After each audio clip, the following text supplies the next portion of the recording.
Welcome to another episode, Podcast for Your Life, where non-experts share personal stories and unsolicited but much needed analyses of life, one topic at a time. In 15 minutes or less. Sorry for the very brief 1 or 2 weeks we've been off. That kind of flew by. I don't know what's going on there. It feels like it's been years, but here we are. Yeah, we took an intentional break for me to have a kid. And so I did that. Is that what we've been breaking for? Yeah. We had a reason this time, remember? Yeah, I forgot. Pretty good one for once. Wow. Okay, awesome. Yep. Yeah, the kid is here, and he is a he, and he's healthy and happy, and like 2 months, right? Yep. 11 weeks tomorrow, so. Incredible. Jam Jr., ladies and gentlemen. Hope you get to meet him someday. So what are we talking about today, Jason? We're talking about things that you need in order to have babies. Oh, okay. So like medical equipment or? No. Money. Money. Of course. That's right. Money. Mwah, mwah, mwah. So what? It's from Toy Story. Oh. Remember Toy Story 2? Yeah, I do. Man, that was a sick reference, dude. Yeah, thank you. I'm the king of niche references. And what about that ABBA reference? Money, money, money. I'm not an ABBA fan. All right, well, we'll fix that later. But for today, the topic is to just figure out what even is money. What the heck is it? If I was to define money, I would say it's what you need in order to get other stuff that you need. Okay. So it's filling a need to fill a need. Yeah, it's something that you need to fulfill other needs. Got it. And then it's kind of like a vicious cycle because then you need more money in order to buy more things you need next time. Right. So you have to have some way of having money come in constantly. Yeah. It's math. I think there's some math involved with money. You can't get enough of it and you can't get rid of it fast enough. Yeah. What's so weird is that I think when I think long enough about money, and I'm sure that a lot of people feel this way, and I hope that I don't cause any like quarter, mid, or whatever stage of life you're in crises for you. But if you think enough about money, it really freaks you out. It's like, okay, so this stuff just represents value, and who decided how much it makes, how valuable it is, and how do we all agree on it? And when people say the economy or the stocks are good or bad, or you're like, what does that even mean? I mean, the pack of gum still cost whatever. It's kind of freaky, and it's weird that this system, to me at least, especially in countries that aren't the U.S. a lot of times, it's a pretty fragile deal. The economy is fragile, where it could suddenly overnight be like, oh no, sorry, yeah, that's not worth anything anymore. Yesterday that was worth 1 or 2. Now it's worth 0. It just kind of freaky. Yeah, and I feel like there's a lot of trust involved. Yep. You know, it's like we're basically just like passing out pieces of paper amongst ourselves. Yeah, coupons in exchange. That's right. Well, like coupons. Yeah. In exchange for goods and services. And which I guess is interesting because I think the biggest beef people have with like Bitcoin, for example, is like who determines how much a Bitcoin is. Yeah. But I guess when you kind of like think about it, like how our current monetary structures work, it's almost the same thing. Seriously. It's kind of like, oh yeah, Bitcoin doesn't have any substantial founding, just like $1. Yeah, right. Wow. Yeah. It's very weird. It's not any different. The people who have complaints about Bitcoin, it's like could have the same complaint about all the other. I never really thought about that. Yeah. I honestly was like, oh yeah, but how do you trust Bitcoin? It's like $11,000, but yeah. And I guess the Bitcoin's doing better than the US dollar. Well, one day I bought $10 worth of Bitcoin on Robinhood because I was just like curious. Nice. And I thought, that'd be interesting. And I own like this is the tiniest fraction of a Bitcoin. Yeah. Which is nuts too. But it's gone up. And I didn't make a ton, obviously. But it's like, man, if I bought $10, it's supposed to be $10. It's like kind of cool that Bitcoin is worth more and dollars are not. They're the same. And I think, so like, for example, people do invest in other monetary, other Currencies. national currencies. Yeah. Like the euro, you know, you've got exchange rates and stuff. So I think it's interesting because it's like, you're buying somebody else's currency and theirs fluctuates. But I think we're only seeing it from like the dollar's perspective because we use the US dollar, so that's like our currency. Because I remember it was always interesting. I'm more of a euro guy, but most people here do use the US dollar. I just I do my own thing, but it is interesting how it's like, oh yeah, it's a good time to go to Europe because the euro is almost the same as the dollar. Oh man, it's really terrible to go to Europe because it's like $1.25 now. What if people did have like favorite currencies where it's like, oh, Jason, he's actually kind of he's a denarii guy. He's all about the denarii. So if you go denarius, oh yeah, single. So if you go out to eat with him, just be ready for that. Or yeah, it's just like, oh, you owe him money? Yeah, good luck with that, dude. You gotta track down some denarii. That's rough. Never owe Jason money. I'm sorry, dude. Should have told you ahead of time. You know, what's funny too is that, do you remember, have you seen Dumb and Dumber? I have, yeah. Okay, remember all the IOUs he has? No. Okay, so he spends all the money in that suitcase that they're carrying around. Okay. And then they fill it with IOUs to keep track of how much they spent from it, which is actually sort of smart. They actually kept track of their spending, so that's nice.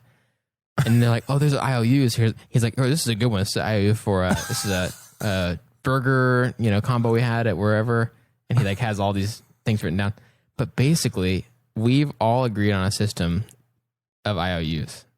It's not based. Yes. Wow. It's not based on gold or whatever, So it's just like we all agreed that these IOUs count for something. Yeah. I can give you $1 right now, and you're like, okay, sweet. This IOU of $1 works. I can go hand it to the cashier at a grocery store and get a pack of gum, and they agree on it too. They're like, oh yeah, this IOU, yeah, totally cool. I'm cool with it. Here's some gum.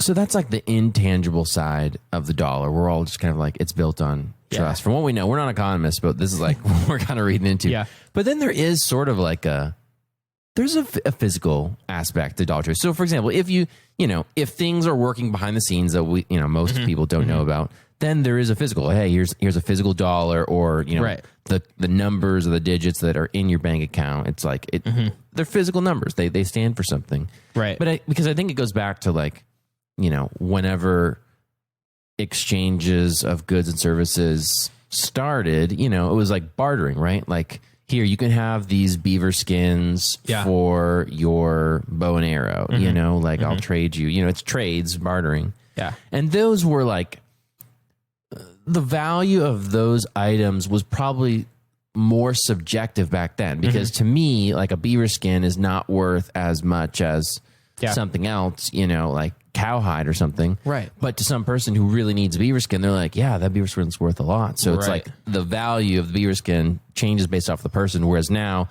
$1 is $1. Yeah. It's not like the dollar is necessarily worth more to you than it is to me. It's like, it's still $1, Or like, remember the foreskins in the Bible when David got all those foreskins? A huge value. Those were, man, boy, were those valuable. What? And what's weird about the bartering thing, is that it was not a fixed amount. So you could say like, how valuable is this to you? Like, for instance, I mean, if I was to talk about like, say something like coffee right now, there's a wide array of how valuable coffee is to some people versus others. Some people are willing to pay, the $5-6 for something somewhere. Other people are like, oh no, please just give me like $1 coffee or whatever. And so it's worth different things to different people already. In the bartering system, that worked great. It was like, if I've got all kinds of beaver skins and you've got the much less enjoyable, much less coveted squirrel skins, or cat skins or whatever. Squirrel skins are pretty great. Cat skins, they're a dime a dozen. And so then it's like, okay, you might have a lot of them, but I might just not be even interested in cat skins in the first place.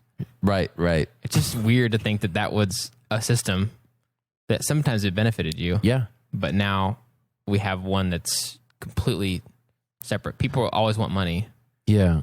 It kind of, there is a lot of like objectivity nowadays where I feel like it's changed.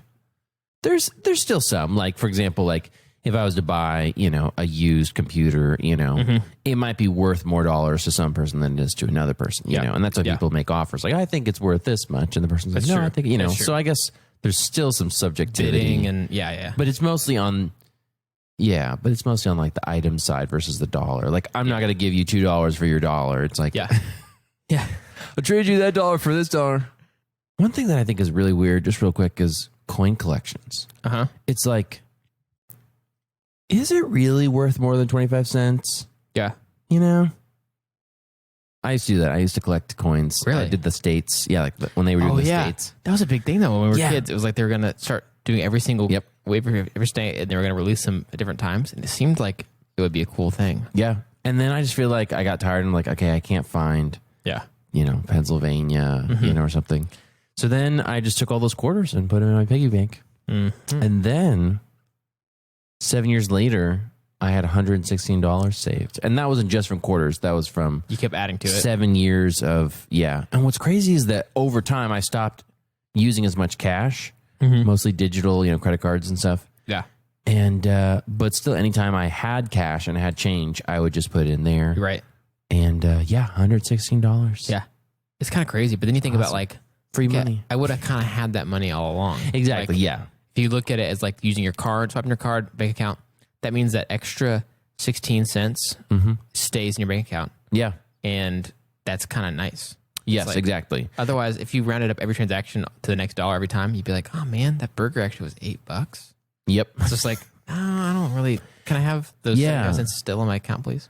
And that's the thing was like Acorn, I can see the beauty of that because it's like the extra pennies that you're rounding up are going towards something that will make you more money in theory. Right. And in this case, it's like, that $116 isn't free money. It's money. It's my money. It's like money I've had all along. But it's almost like you took the extra and you just put it in like a savings account. Yeah. Right. So it's like a pleasant surprise. Yeah, for sure. Down the line.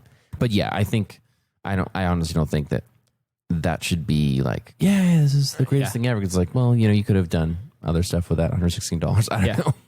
What's so funny to me is that it's hard to actually get rid of your coins now. Like, we just, even though there's a coin shortage, which I just heard about, I don't know what that means really, but we just took a jar of coins to the Coinstar and actually tried to go to the bank first. And I was going to say. Yeah. They're like, if you roll it yourself, then we'll take it.